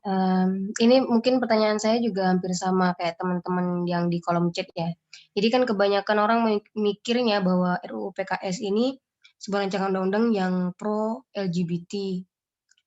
Ya, jadi karena seperti kayak yang dijelaskan sama Mbak Asmin tadi kan, masyarakat Indonesia yang di lingkungan sekitar kita aja lah, ya nggak peduli lah apa aja isinya gitu, apa aja isi RUU gitu. Jadi yang penting menurut pandangan mereka, menurut sudut pandang mereka bahwa RUU PKS ini adalah pro LGBT gitu. Jadi saya harus menentang kayak gitu gitu. Nah, sebagai kita yang udah tahu gimana sih RUU PKS ini gitu kan. Nah, peran kita sebagai orang-orang sekitar itu buat menjelaskan maksud dari undang-undang ini, dari rancangan undang-undang ini itu bagaimana sekiranya, Mbak? Supaya ya yang dimaksudkan kita tuh juga ngena ke mereka gitu loh. Jangan sampai akhirnya ini hanya cuma dari sudut pandang sebelah aja gitu, sebelah sudut pandang aja kayak gitu. Terima kasih.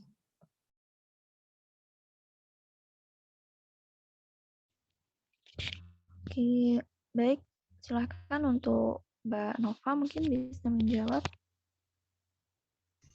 Ya, kalau dari aku sih, soalnya biasanya kubu-kubu yang kontra yang biasanya aku temuin ya, mereka banyak yang ngeyel memang. Oh, itu tuh gini gini gini. Kayak yang dibilang Mbak Asvin tadi sih, masyarakat Indonesia adalah budayanya mendengar, bukan membaca. Jadi kalau teman-teman nemuin orang-orang yang ngeyel aja, ini tuh gini ini kok pro LGBT, terus melegalkan zina, melegalkan aborsi dan lain-lain, kasih aja draft-nya, suruh baca gitu. Terus setelah dia baca baru kita bisa diskusi secara sehat gitu. Soalnya percuma dia ngotot-ngotot tapi dia belum baca. Kan ya kasihan teman-teman juga udah mengeluarkan banyak energi. Tuh. Terus buat orang-orang yang awam, mungkin teman-teman bisa bantu mengkampanyekan RUU PKS dengan cara kayak misal upload di sosial media keunggulan-unggulan atau urgensi RUU PKS itu apa aja, atau bisa repost di IG-IG-nya yang memang banyak sih sekarang di kayak di IG YLBHI itu kan juga ngomongin RUU PKS juga ada. Terus di Yayasan Puli atau banyak lah sekarang info-info yang bisa didapat soal RUU PKS itu teman-teman bisa bantu sebarkan lewat sosial media gitu. Oke, terima kasih Mbak Nova. Semoga jawabannya memuaskan ya. Untuk pertanyaan selanjutnya nih, Kak mau tanya perihal kawin paksa. Itu apakah petugas yang menikahkan serta keluarga yang juga ikut mendukung kawin paksa? Mendukung kawin paksa ya Kak. Jadi apakah itu benar-benar nggak ada yang memberi support terhadap korban kawin paksa? Mungkin dari Mbak Asfinawati mungkin bisa menjawab. Ya, oke, tergantung kasusnya ya. Kalau dalam pidana itu orang harus betul-betul terbukti melakukan. Jadi kalau yang mengawinkan tidak tahu gitu ya, kok bisa tidak tahu? Misalnya begini, misalnya ada kawin paksa, dia disekap, terus dikatakan kalau kamu berani minta tolong nanti pas perkawinan atau menunjukkan kalau kamu tidak suka sehingga menimbulkan kecurigaan orang ini ada kawin paksa, kamu akan kami bunuh misalnya ya. Sehingga si korban terpaksa memasang mukanya supaya tidak terjadi apa-apa gitu. Nah, ini kan sering kita alami ya, kita lihat itu ya kasus kalau di film-film sebetulnya banyak kasus-kasus perbudakan seksual itu melibatkan hal seperti ini karena salah satu kata kunci perbudakan seksual adalah mengambil kemerdekaan gitu. Nah, ini agak ada miripnya dengan kawin paksa, cuma sarananya ini kan perkawinan. Nah, ketika si korban kemudian mukanya nggak kelihatan bahwa dia dipaksa, dan yang menikahkan tidak tahu dan tidak terlibat dalam bagian itu, ya dia nggak kena. Gitu kan. Tapi kalau dia tahu, dia bagian dari itu, ya dia harus kena juga tuh kawin paksa. Dan perkawinan paksa itu sebetulnya ada dimensi beberapa unsur yang nggak sederhana. Tadi juga disebutkan misalnya, dia juga kehilangan kebebasannya, ancaman kekerasan gitu. Jadi bukan cuma sekedar ada orang tua, kamu kok udah 60 tahun kok nggak kawin-kawin gitu ya. Terus direwelin gitu ya. Sehingga kemudian kita menuduh itu kawin paksa. Bukan, itu bukan kawin paksa. Itu cuma budaya yang ngeselin dan gak asik aja. Terima kasih. Moderator, aku mau nambah. Oke, silahkan Mbak. Kayaknya ini tadi pertanyaannya nyambung ke yang slide-ku yang tentang tradisi kawin tangkap di Sumba tadi kayaknya ya. Jadi kalau di Sumba, jadi aku tuh pernah ngobrol sama salah satu temen dari JPM Sumba, jadi Jaringan Perempuan Muda Sumba, tentang bagaimana sih tradisi kawin tangkap atau kawin paksa di Sumba. Terus aku juga pernah nanyain juga tokoh-tokoh agamanya atau tokoh adatnya di sana gimana tentang tradisi itu, apakah juga mendukung atau melindungi korbannya atau dan lain sebagainya. Ternyata memang teman-teman kita nggak bisa loh mengubah budaya atau tradisi suatu daerah itu kayak membalikan telapak tangan itu nggak bisa. Karena tradisi itu udah ada sejak sebelum kita lahir. Jadi udah dari zaman dulu banget tradisi itu udah ada, tradisi kawin tangkap di Sumba atau tradisi kawin paksa di Sumba. Kita nggak bisa tiba-tiba langsung nggak bisa nih kayak gini, nggak bisa nih kayak gini dan lain sebagainya, nggak bisa. Jadi makanya adanya RUU PKS yang mengatur tentang perkawinan paksa ini, harapan kita semua setelah ini disahkan ada peraturan-peraturan turunan yang juga mengatur tentang itu. Misalnya nanti di Sumba akan ada perda yang mengatur tentang itu dan lain sebagainya gitu. Makanya kita di sini bisa ayo bantu sama-sama dukung RUU PKS. Kalau misal RUU PKS ini udah disahkan, mungkin akan ada peraturan-peraturan turunan yang akan dibuat di daerah masing-masing yang memang tradisinya masih lekat tentang kekerasan terhadap perempuan. Karena memang masih banyak loh di Indonesia yang tradisi-tradisi yang merugikan salah satu gender itu masih banyak gitu. Baik, Mbak Nova, Mbak Asvin, terima kasih.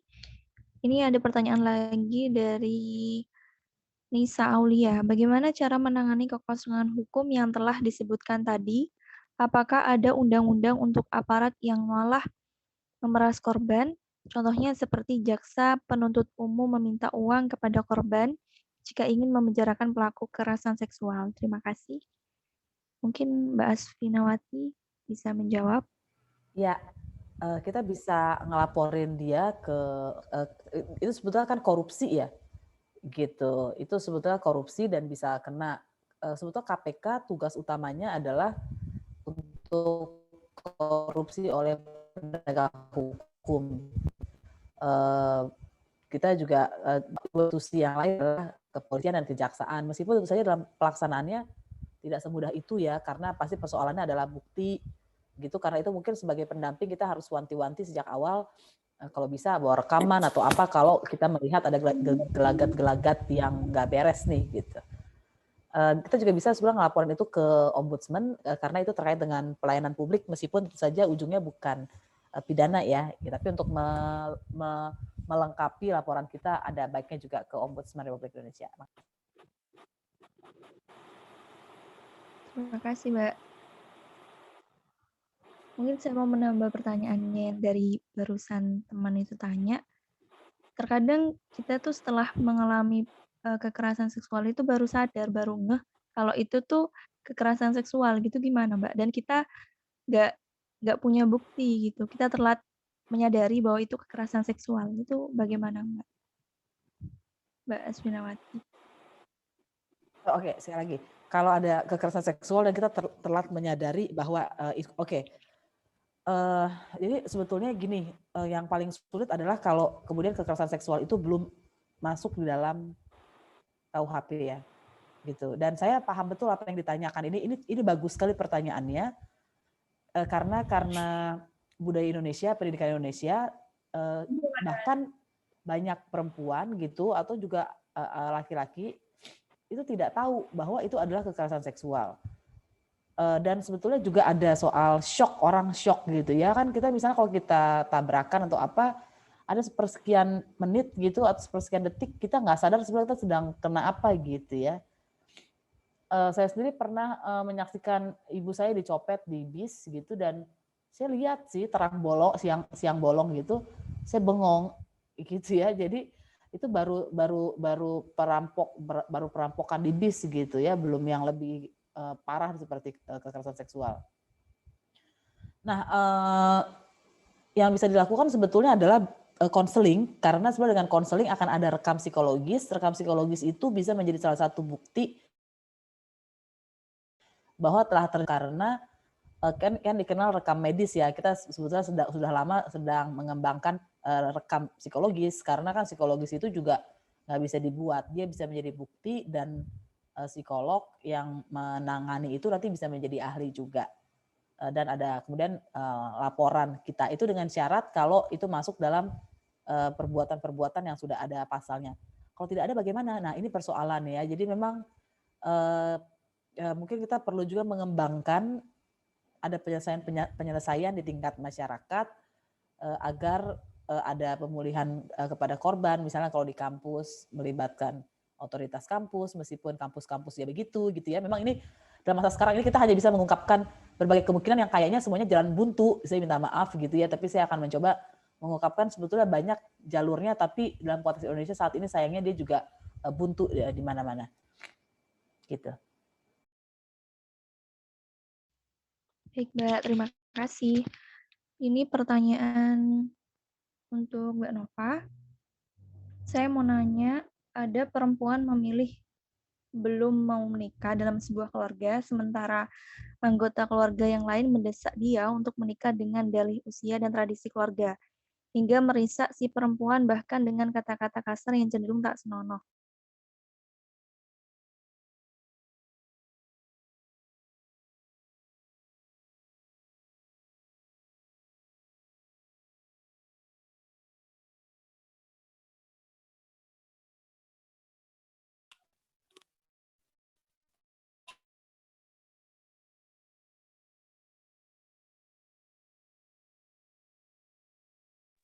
Halo? Berhenti ya? Ya, kalau tadi. Halo, Mbak. Belum terdengar tadi pertanyaannya, Mbak. Gimana tadi Belum pertanyaannya? terdengar. Pertanyaannya itu, si perempuan ini memilih belum mau menikah dalam sebuah keluarga, sementara anggota keluarganya itu mendesak untuk menikah karena usianya udah cukup untuk menikah serta tradisi keluarganya itu. Sehingga si perempuan ini merisak bahkan dengan kata-kata kasar yang cenderung tak senonoh. Apakah itu bisa dikatakan kekerasan seksual bersifat verbal? Terima kasih. Oke. Jadi yang bisa aku tangkap tadi, jadi ada perempuan usianya udah menurut perspektif orang-orang udah layak untuk menikah ya. Kemudian orang tuanya juga udah nyuruh dia menikah, tapi dia belum mau menikah. Terus dia dirisak gitu ya sama temennya atau gimana? Dirisak tuh Sama gimana? keluarganya mungkin, Mbak. Ini, Mbak. Contoh kalimatnya. Merisak si perempuan dengan kata-kata kasar yang cenderung tak senonoh gitu. Yang dipertanyakan di sini tuh mungkin ini merisaknya ini dari keluarga ke si perempuan ini. Itu merupakan kekerasan bersifat verbal atau bagaimana? Itu aku kira udah termasuk kekerasan psikis ya Mbak Aswin, karena dia kan menyerang psikis korbannya itu. Misal kita nih disuruh nikah, terus dicekokin kata-kata kasar, terus itu kan juga ngeganggu di psikis kita. Itu udah termasuk kekerasan psikis sih kalau menurutku. Terus mungkin bukan saran sih, apa yang teman-teman sendernya ini dia udah coba ngomong ke keluarganya kalau dia nggak bersedia untuk nikah. Takutnya dia belum ngomong, akhirnya keluarganya maksa untuk menikahkan karena ya dia dianggapnya dia udah setuju-setuju aja karena dia belum berani untuk ngomong enggak gitu. Gitu sih kalau jadi soal kekerasan tadi menurutku udah termasuk kekerasan karena dia udah nyerang psikis korban, udah termasuk kekerasan psikis sih. Gimana kalau menurut Mbak Asvin? Iya, sepakat. Itu karena kalau dia di dalam satu rumah dia masih masuk undang-undang PKDRT. Kalau ketika merisak itu kemudian ada soal perkataan-perkataan yang masuk ke seksual, ya dia jadi bisa jadi ke masalah seksual, lebih detail lagi soal seksual tadi yang ditanyakan. Setuju.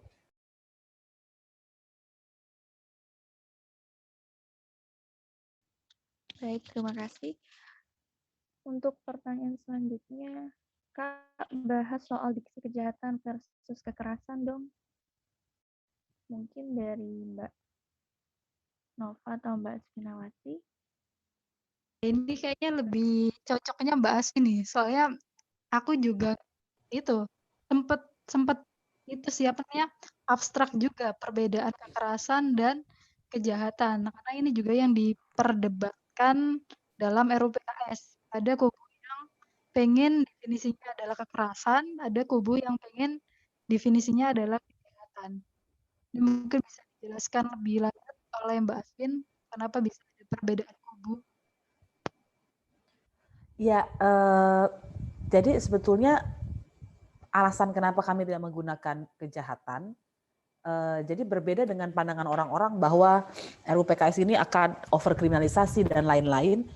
Sebetulnya alasannya justru kita harus seimbang antara memasukkan pengalaman korban, tapi tidak menimbulkan kriminalisasi baru.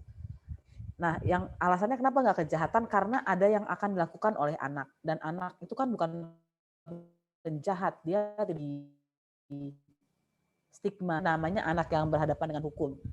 Mungkinkah anak melakukan tindak pidana yang masuk dalam RUU penghapusan kekerasan seksual kalau nanti diundangkan? Sangat mungkin gitu ya. Tapi dia bukan penjahat, karena itu namanya nggak boleh jadi kejahatan. Yang kedua, di dalamnya ada gradasi tindak pidana, misalnya pelecehan seksual verbal. Tentu saja kita tidak setuju dengan pelecehan seksual verbal, Tapi pelecehan seksual verbal pasti sangat berbeda derajatnya, bobotnya dengan penyiksaan gitu, atau perkosaan, perkosaan berkelompok. Sehingga kalau kita katakan kejahatan jadi nggak tepat karena sebetulnya ada gradasi itu. Nah sebetulnya itu sih 2 alasan utama kenapa kemudian yang dipakai adalah kekerasan. Dan juga kejahatan artinya nanti lebih berat pada RUU bentuk undang-undang yang tindak pidana gitu ya. Sedangkan di dalam RUU PKS ini tidak hanya ada berbagai dimensi. Tadi kita udah dengar ada pencegahan, ada pemulihan, dan penghukuman pelaku sebetulnya hanya 1/6 atau 1/7 saya lupa dari penanganan. Jadi kan ada pencegahan, penanganan, pemulihan gitu ya, dan beberapa lainnya gitu. Nah di dalam penanganan sendiri itu pemidanaan pelaku cuma 1 aja, yang lainnya apa? Yang lainnya ada pengaduan dan pengobatan kepada korban dan lain-lain gitu. Baik, Mbak, terima kasih. Ini pertanyaan terakhir. Kalau soal alat atau barang bukti itu bisa untuk lapor, Kak? Pertanyaannya bisa untuk Mbak Asfinawati. Alat bukti bisa untuk lapor nggak? Begitu ya? Iya. Alat bukti. Alat atau barang bukti. Alat atau bukti. Oh, bisa gitu ya. Maksudnya yang dipergunakan, saya menangkap ini adalah benda yang dipergunakan untuk melakukan kejahatan ya. Tadi misalnya contohnya pacul gitu. Paculnya bisa dijadikan alat bukti. Nah, tapi kita harus hati-hati memperlakukannya. Jangan sampai kita menghilangkan jejak-jejak pelaku, misalnya menghapus sidik jari atau malah jadi sidik jari kita yang ada di sana karena kita yang bawa. Sebetulnya di Indonesia ini penyidikan ini masih sangat gimana ya, saya mau ngomong rendah tapi bukan rendah, sangat awam gitu ya yang dilakukan penegak hukum, karena banyak sekali menekankan pada keterangan saksi gitu ya, makanya ada saksi gak gitu, oh nggak ada, cuma kamu berdua sama dia, udah pulang, nggak ada kasus gitu. Loh, padahal ada yang namanya silent evidence. Apa itu? Rambut yang mungkin ada di serat kain gitu ya. Katanya kalau ada darah itu di dalam kuku kita berapa bulan nggak hilang, sehingga kalau buat bukti itu kuku kita tuh bisa dikorek gitu ya, dikikis untuk mencari jejak DNA dan lain-lain. Jadi banyak sekali sebetulnya ketidakprofesionalan dalam penyidikan di Indonesia, termasuk untuk kasus kekerasan terhadap perempuan, kekerasan seksual, sehingga seolah-olah selalu nggak cukup bukti. Padahal menurut saya seringkali penyidikannya belum maksimal, nggak melakukan rekam psikologis dan lain-lain. Semoga memadai ya.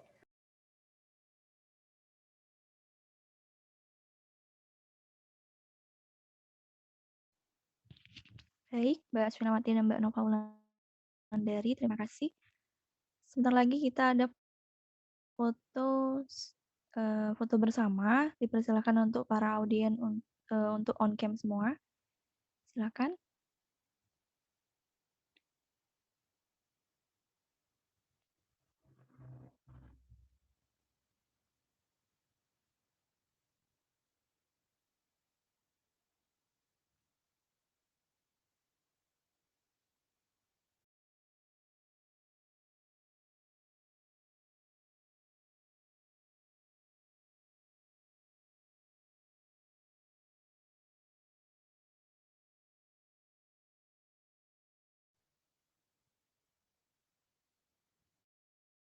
Silakan on cam yang belum mengaktifkan kamera.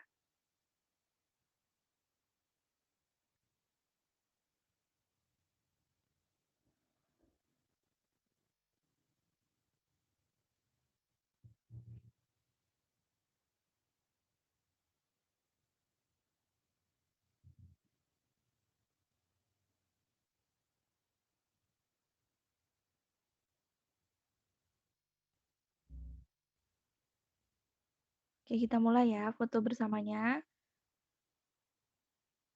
Mbak Saras boleh minta bantuan? Oke. Siap. Saya hitung ya. 1, Ya, Mbak. 2,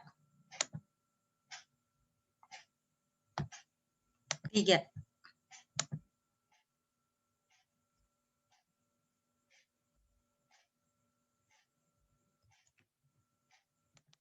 Ya. Terima kasih teman-teman. Terima kasih Mbak Saras. Alhamdulillah tiba saatnya di penghujung acara. Terima kasih atas perhatian dan kerjasama semua audiens, dan terima kasih kepada pembicara Mbak Aswinawati dan Mbak Nova Wulandari telah menyempatkan hadir dan telah memberikan kita informasi mengenai RUU PKS. Mohon maaf atas segala kekurangan, semoga ilmu yang didapatkan bermanfaat bagi masa yang akan datang. Harta semakin hari akan semakin habis, tetapi ilmu semakin hari akan semakin bertambah. Terima kasih. Wassalamualaikum warahmatullahi wabarakatuh.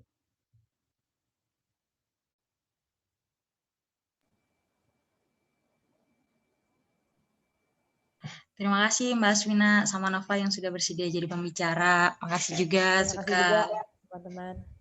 Oh ya, Mbak Aswin dapat salam dari Mas Acong dulu ikut jadi relawan ini di Syiah Sampang dulu. Oh, ya ampun. Salam ya. Ya, Sama. Oke teman-teman semua, terima kasih. ya terima Nova. kasih. Ya, Terima selamat kasih, malam, Mbak. selamat Mbak rehat Aswin, semuanya. makasih ya Mbak Aswin. Terima kasih juga.